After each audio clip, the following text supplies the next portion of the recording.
오늘 우리가 읽었던 본문은 마가복음 말씀입니다. 마가복음의 내용의 핵심과 내용은 하나님의 나라 그리고 예수님의 기적 이런 것들로 볼 수 있을 것 같습니다. 예를 들면 하나님의 나라가 임한다라는 것은, 하나님의 나라가 임재한다라는 것은 무엇이냐면 하나님의 통치하심이 이루어지는 것입니다. 누구의 나라 하면 예를 들면 죄송합니다. 제 이름을 한번 넣어보겠습니다. 두철이의 나라라고 하면 누가 주인입니까? 네, 두철이가 주인입니다. 만약에 영식이라는 성함 없으시죠? 네, 영식이의 나라라고 하면 혹시 누구의 나라입니까? 그렇습니다. 영식이의 나라입니다. 그러면 하나님의 나라 하면 이 나라의 주인은 누구입니까? 하나님입니다. 그래서 하나님이 역사하시고 하나님이 임재하시고 하나님이 일하시는 그 나라를 바로 하나님의 나라라고 합니다. 그래서 우리의 생각으로는 이해할 수 없고 우리의 생각으로는 더 이상 풀어지지 않는 일들이 하나님이 통치하시고 다스릴 때 그 안에 일어나기 시작합니다. 그래서 마가복음 말씀에 보면 귀신 들린 사람이 고쳐지는 일들이 있습니다. 병든 사람이 나음을 받는 일들이 있습니다. 나병 환자를 고치시고 중풍병자를 낫게 하시고 손이 마른 사람을 고치십니다. 왜냐하면 그곳에 하나님의 나라가 임재하셨기 때문입니다. 이곳에도 하나님의 나라가 임하시길 여러분 원하십니까? 오늘 이 밤에 하나님이 그렇게 일하시길 원하십니다. 네, 이런 일들을 예수님이 막 동네 다니시면서 하고 다니시니까 예수님에게 사람들의 시선이 집중이 되었을까요? 안 되었을까요? 네, 되었습니다. 이렇게 예수님이 이런 일들을 막 하고 여기저기 다니시니까 사람들이 예수님을 따라 다닐까요? 안 따라 다닐까요? 따라 다닙니다. 그렇다면 정말 간절하고 고침받고 싶은 사람들은 예수님에게 목숨을 걸고서라도 가려고 할까요? 안 가려고 할까요? 가려고 할 겁니다. 오늘 본문 보면 혈루병에 걸린 여인, 예수님께서 그 여인을 고치는 장면이 나옵니다. 이렇게 예수님에게 집중이 되어 있고 예수님을 따라가고 예수님이 하시는 일들을 좀 나도 치유 좀 받고 싶다고, 하나님의 나라가 내 안에 임하길 원한다고 소망하는 사람들이 그렇게 따라가는 상황 가운데 있습니다. 여러분 혹시 샌드위치나 햄버거 좋아하십니까? 반응이 없으시네요. 저는 되게 좋아합니다. 그 햄버거 중에 버거킹이라고 여러분 아십니까? 네. 양쪽에 빵이 있고 가운데 두툼한 패티가 있습니다. 근데 여러분 만약에 가운데에 있는 패티가 없다면 이 햄버거는 햄버거일까요? 아닐까요? 아닙니다. 중요한 건 빵 사이에 있는 이 고기와 뭐 이렇게 샐러드 같은 것들이 좀 있어야지 맛있습니다. 오늘 본문을 보면 되게 재밌게 돼 있는데 약간 햄버거, 샌드위치 구조라고 하거든요. 이런 구조로 돼 있습니다. 야이로라는 회당장의 자녀가 죽게 됩니다. 그래서 예수님이 이 자녀를 좀 이제 사람들이 고쳐달라고, 살려달라고 하니까 그 아이를 고치러 가는 길에 갑자기 불쑥 다른 스토리가 하나 들어옵니다. 마치 햄버거에 빵과 고기, 빵이 있는데 갑자기 고기처럼 쑥 들어오는 겁니다. 그게 무슨 이야기냐면 오늘 저희가 읽었던 혈루병 걸린 여인의 이야기입니다. 그리고 마지막 이 이야기가 끝나고 나면 마지막엔 또 빵이 맨 밑에 있는 것처럼 야이로의 그 자녀를 고치는 그런 장면이 나옵니다. 이렇게 본문의 구조가 이렇게 된 것은 가운데 있는 것들을 부각함으로 하나님이 어떤 메시지를 던져주기 위한 것입니다. 오늘 한번 본문을 보고 싶습니다. 오늘 본문 25절 말씀 보면 이렇게 나와 있습니다. 12해를 혈루증을 앓아온 한 여자가 있어 라고 이야기합니다. 여기 본문에 한 명의 여자가 나옵니다. 근데 이 여자의 특징을 이렇게 표현합니다. 12해를 혈루증으로 앓아온 한 여자. 12년 동안 혈루증이라는 병을 앓아왔던 것 같습니다. 그래서 혈루증이 무엇이냐면 혈루증은 피가 멈추지 않는 것입니다. 멈추지 않고 계속 흐르는 병인데 대체로 남자에게 나타난다고 하는데 여기서 여인이 가지고 있는 혈루증은 만성 하혈증을 이야기하고 있습니다. 즉 여자의 자궁 안에 어떤 종기가 생기거나 문제가 생겨서 불규칙적으로 피가 흐르는 증세입니다. 레위기 말씀을 보면 이때 이 시대의 당시에 이 증상이 있는 여인에 대해서 나와 있는데요. 우리 한번 레위기 15장 19절 말씀 한번 다 같이 읽어보도록 하겠습니다. 시작. 어떤 여인이 유출을 하되 그의 몸에 그의 유출이 피이면 이레 동안 불결하니 그를 만지는 자마다 저녁까지 부정할 것이요. 그의 몸에서 유출하는 것이 피이면 얼마 동안 불결하다고 합니까? 7일 동안이라고 합니다. 그의 몸에 그의 유출이 피이면 7일 동안 불결하고 그를 만지는 자마다 저녁까지 부정할 거라고 이야기합니다. 그리고 그 밑에 있는 말씀은 어떤 말씀이 있냐면 그가 누웠던 자리도 부정하고 그가 앉았던 자리도 부정하고 그 침상을 만지는 자도 부정해지고 그 혈루 이제 피가 흐르는 여자의 어떤 옷을 만져도 그 사람은 부정하게 됩니다. 자, 그렇다면 이 여인 곁에 사람들이 가려고 할까요? 가지 않으려고 할까요? 가지 않으려고 합니다. 왜냐하면 내가 이 여인 옆에 갔다가는 부정하게 되는 거예요. 영어로는 unclean이라고 나와 있는데요. 부정하게 되는 거, 깨끗하지 않습니다. 그래갖고 깨끗하게 하는 어떤 의식을 치러야 합니다. 근데 만일 레위기 15장 25절에 나와 있는데요. 만일 여인의 피의 유출이 그의 불결기가 아닌데도 여러 날이 간다든지 그 유출이 그의 불결기를 지나도 계속되면 그 부정을 유출하는 모든 날 동안은 그 불결한 때와 같이 부정한즉 그의 유출이 있는 모든 날 동안 어디에 있던지 간에 그 사람은 불결하게 됩니다. 이 율법은 이스라엘 백성들에게 시내산에서 하나님이 주셨던 법입니다.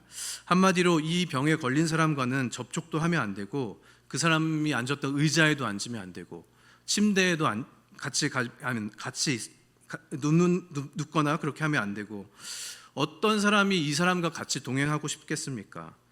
밥 먹을 때, 집에서 잘 때, 사람들 만날 때, 물건 사러 나갈 때 누가 이 사람과 같이 있을까요? 아마 이 여인과는 아무도 같이 있지 않았을 것입니다. 왜냐하면 같이 있게 되면 내가 더러워지기 때문입니다.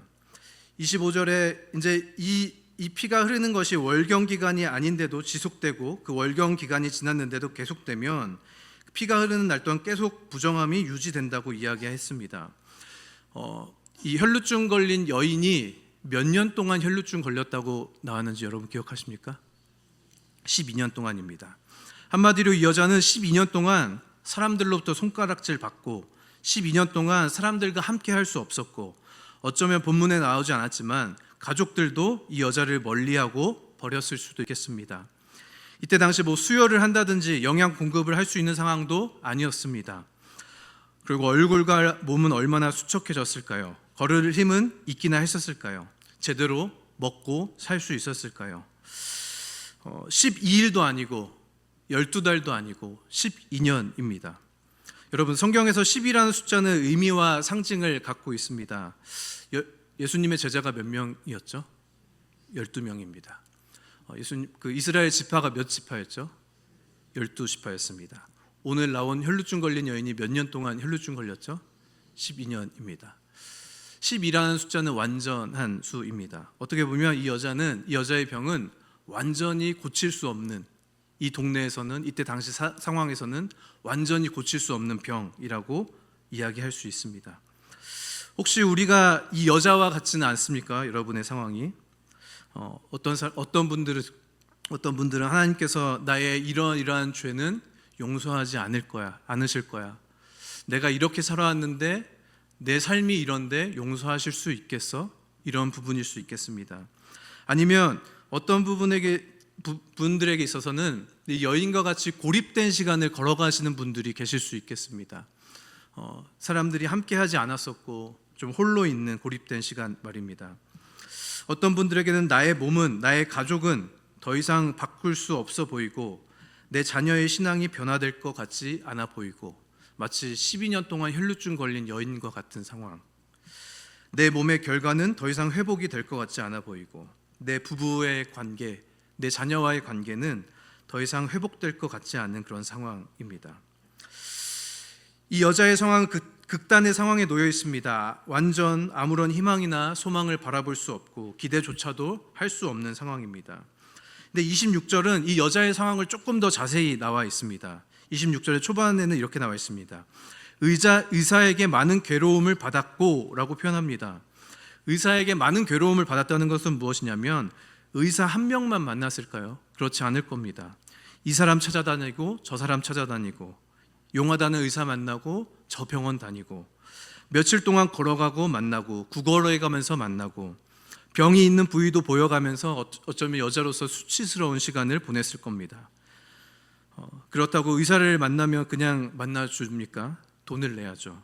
그 다음에 이렇게 표현되어 있습니다. 가진 것도 다 허비하였을 때, 마침 자기가 갖고 있는 모든 것들을 다 탕진한 상황입니다. 자기가 할 수 있는 모든 것을 다 한 겁니다. 자기의 재산을 다 없앤 겁니다. 어떻게 보면 빈털터리가 됐고 완전 바닥 가운데 있는 겁니다.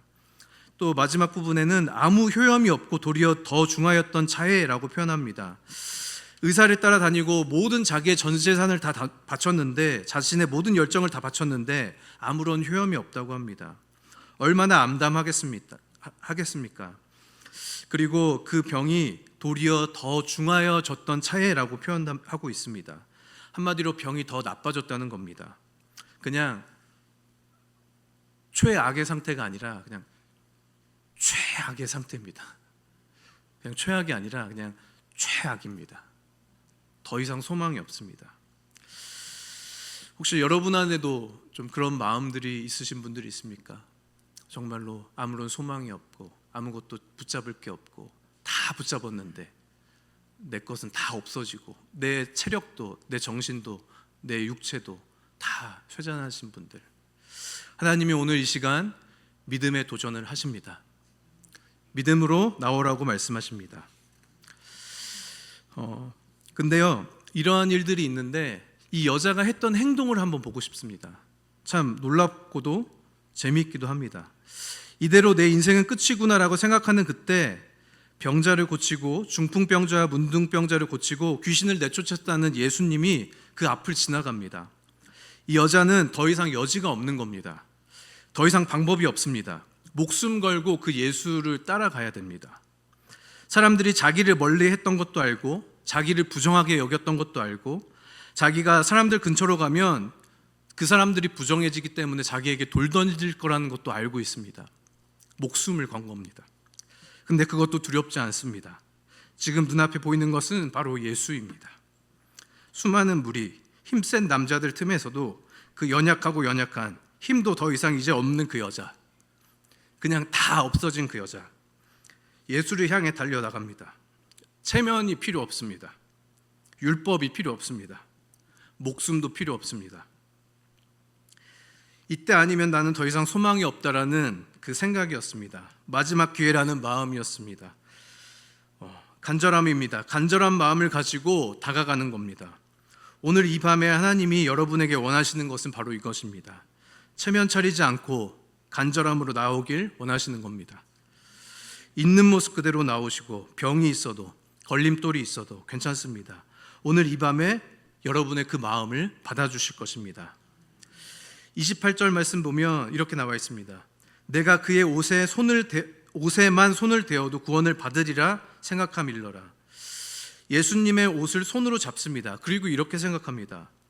내가 여자의 그 예수님의 그의 옷에만 손을 대어도 나을 텐데 라고 하는 것입니다. 지금까지 이 여자의 옷에 손을 대는 사람들이 부정해졌습니다. 이 여자의 부정함이 다른 사람에게 전가된 겁니다. 근데 이번엔 달랐습니다. 이 혈루병 걸린 여자가 어떤 사람의 옷을 만졌는데 분명히 그렇게 되면 그 자기의 부정함이 그 사람에게 가야 되는데 이번엔 패턴이 달랐습니다. 그 부정한 사람, 그 사람이 부정해지는 게 아니라 이 여자가 깨끗하게 됐습니다. 완전 패러다임이 바뀌었습니다. 29절에 이렇게 나와 있습니다. 이에 그의 혈루 근원이 곧 마름에 병이 나은 줄을 몸에 깨달았느니라. 이상한 일이 생겼습니다. 지금껏 고쳐지지 않았던 그 병이 12년 동안 고생했던 그 병이, 아무도 고치지 못했던 그 병이, 동네 정말 그 유명한 병원 그 의사 찾아갔는데 그 사람도 못 고쳤던 병이 낫는 겁니다. 그 혈루 근원 곧 출혈의 근원이 곧 마르게 됩니다. 곧바로 낫게 됩니다. 예수를 붙잡으니 생명의 근원이신 예수님께 나아가니 곧 낫게 됩니다.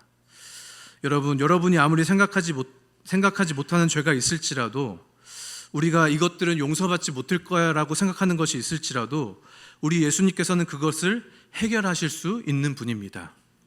어떤 수치나 두려움도 예수님 앞에서 꼼짝하지 못할 것입니다. 우리의 예수 그리스도의 보혈이 우리를 회복시키실 것입니다. 예수님의 만지심이 우리를 회복할 것입니다. 예수님의 십자가의 그 사랑이 우리를 회복시키실 것입니다.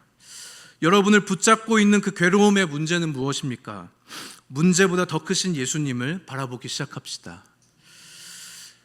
제가 중고등부 설교할 때 가끔 이야기하는 건데요, 다윗이 골리앗을 바라보지 않고 그 골리앗 뒤에 있는 더 크신 하나님을 바라봤기 때문에 그 골리앗을 쓰러뜨릴 수 있었습니다. 만군의 여호와의 이름으로 골리앗에게 달려갔기 때문에 그것이 가능케 되었습니다. 이렇게 된 것은 그의 믿음이었습니다. 본문으로 돌아와서 그 여자의 간절한 믿음이 있었던 것입니다. 그의 손을 잡아도가 아닌, 그의 발을 잡아도가 아닌, 그분의 그냥 옷의 손만 대어도 나을 수 있겠다는 믿음 말입니다. 하나님이 그 믿음을 오늘 이 시간 받기 원하십니다. 그렇게 반응하는 사람들에게 반드시 하나님이 역사하십니다. 하나님이 저에게도 이렇게 메마른 시간, 정말 갈급했던 시간 가운데 회복했던 그런 경험들이 있습니다. 제가 신학대학원에 입학하기 전이었는데 제가 생각하지 않고 계획하지 않았던 고난과 고통들이 막 저의 삶에 있었던 적이 있습니다. 대학교 때 학자금을 대출을 했었는데 그것들이 잘 갚아지지 않고 집안이 어려워지면서 이제 여기저기 연락 오기 시작했습니다. 신혼집 이제 신혼 살림을 했는데 사람들이 계속 전화 오고 또 찾아오기도 하고 뭐 그랬습니다. 이제 그 이후에 아버지의 사건이 있었는데 아버지가 이제 사업을 하시다가 어려워지셨고 워낙 술을 좋아하시다 보니까 또 이 어려운 시기에 또 알코올 중독의 증상이 있었습니다. 그때 또 교통사고가 났습니다. 잘 아실 텐데 술을 꾸준히 매일마다 드셨던 분들은 갑자기 딱 멈추게 되면 어떤 일들이 있죠? 네, 금단 증상이 있습니다. 잘 아시네요. 네. 네. 금단 증상이 있습니다. 근데 이것들을 더 넘어가면 이제 아버지가 어떻게 됐냐면 이제 분쇄골절이 있으면서 다 묶여야 되는 상황이셨습니다. 근데 어떤 게 왔냐면 금단이 처음에 좀 오다가 이제 선망 증상이 온 겁니다. 잘 아시죠? 네. 막 헛것이 보이고 병원에서 탈출해야 된다고 이야기하고 막 이것저것 병원을 소란스럽게 하는. 옆에서 제가 아버지를 간호하면서 와 정말 등에 땀이 엄청 났습니다. 간호사 분들한테 의사 선생님들한테 얼마나 죄송하고 미안하던지. 그러면서 제가 그 안에서 아버지에게 그렇게까지 했던 적이 없는데 정말 이상한 사람이 옆에 있는 것 같으니까 막 소리 지르고 막 고래고래 그랬습니다. 정신 좀 차리시라고. 결국 중환자실에 가셔서 이제 다 묶이셨습니다. 이제 여러 가지 것들이 있으면서 그때 제가 재정이 좀 많고 여유 있었으면 좋았는데 선교단체 간사로 있었기 때문에 후원을 받으면서 살아가야 되는 상황이었습니다. 뭐 어느 누구도 도와줄 수 없는 상황이었습니다. 이제 아버지와의 이런 문제가 있다 보니까 또 부부 안에도 문제가 생기기 시작했고 부부와의 저희 아내와의 관계도 많이 흔들리기 시작했습니다. 이것들이 반복되어지다 보니 마음이 굳어지기 시작했고 하나님 앞에 나아가려고 발버둥 치지도 않았습니다. 그냥 하나님과의 관계가 멀어지는 것 같았습니다. 기도에도 하나님과의 소통이 없고 하나님이 느껴지지 않았습니다. 재정이 없는 것은 어떻게 버텨보겠는데 하나님과의 소통이 끊기니까 정말 답답했습니다. 근데 놀랍게도 그런 상태로 신대원에 입학을 했습니다. 첫 신입생 수련회였습니다. 별 기대 없이 갔습니다. 여전히 같은 반응일 거라고 생각했습니다. 그런데 그 시간 수련회 때 하나님이 제 마음을 녹여주기 시작하셨습니다. 정말 꽁꽁 얼어있던 내 마음을 하나님이 서서히 녹여주기 시작하셨습니다. 거기는 무릎 꿇을 수 있는 장소가 아니었습니다. 이게 의자 사이가 너무 좁았거든요. 근데 그 자리에서 어떻게든 무릎 꿇고 하나님 앞에 매달리기 시작했습니다.